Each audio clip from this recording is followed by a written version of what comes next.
ఎద్దునెక్కు శివుడు, గద్దెనెక్కు విష్ణువు. శివుని మెడలో నాగుపామును ఆభరణంగా అలంకరించడం ద్వారా అత్యంత ప్రాచీన కాలంలో విశేషణ వ్యాప్తిలో ఉన్న నాగపూజను అనంతర హిందూ మతంలో లీనం చేయవేయడం జరిగింది. అలాగే ఆదిశేషుని శయ్యపై విష్ణువును పడుకోబెట్టడం ద్వారా ఈ నాగపూజను హిందూ మతంలో లీనం చేసి వేశారు. శివుణ్ణి నాగభూషణుడు అని, విష్ణువుని శేషసాయి అని పిలవడం మనందరికీ తెలిసిన విషయమే. ఎద్దు మీద ఎక్కే శివుడు సృష్టించడానికి పూర్వమే రాతి యుగంలో అంటే స్టోన్ ఏజ్ నాటి ఆటవిక ప్రజలచే ఎద్దు పూజించబడింది.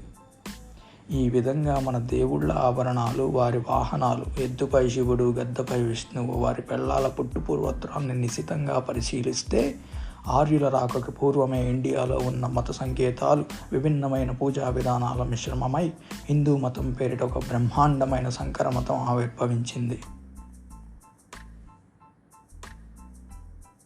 వేదాల్లో విష్ణువే కనిపిస్తాడు కానీ నారాయణ అనేవాడు లేనే లేడు. నారాయణ అనే శబ్దానికి ప్రవహించే నీటిపై నిద్రించేవాడు అని అర్థం.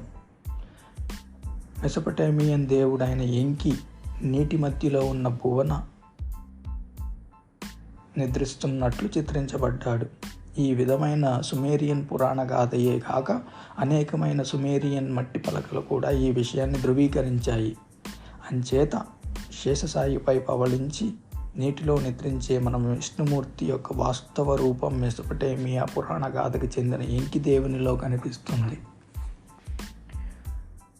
అంచేత ఈ నారాయణుడు నేరుగా సుమేరియా నుంచి సరాసరి హిందూ మతంలోకి దిగుమతి చేయబడిన విదేశీ దేవుడు.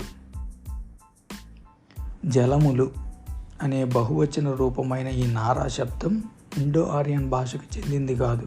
ఈ పదము ఇందుకు సంబంధించిన దేవుడు సింధు నాగరికతకి చెందినవి.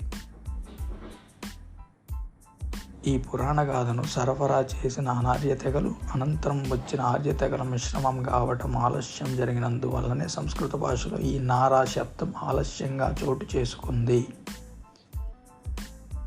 రామాయణ, భారత, భాగవతాది ఇతిహాసాల్లోనూ అష్టాదశ పురాణాల్లోనూ లేని సత్యనారాయణ అనే దేవుణ్ణి, కనీసం 200 ఏళ్ల క్రితం కూడా లేని ఈ దేవుణ్ణి వైదిక పురోహితులు తమ కల్పనా చాతుర్యంతో సృష్టించారు.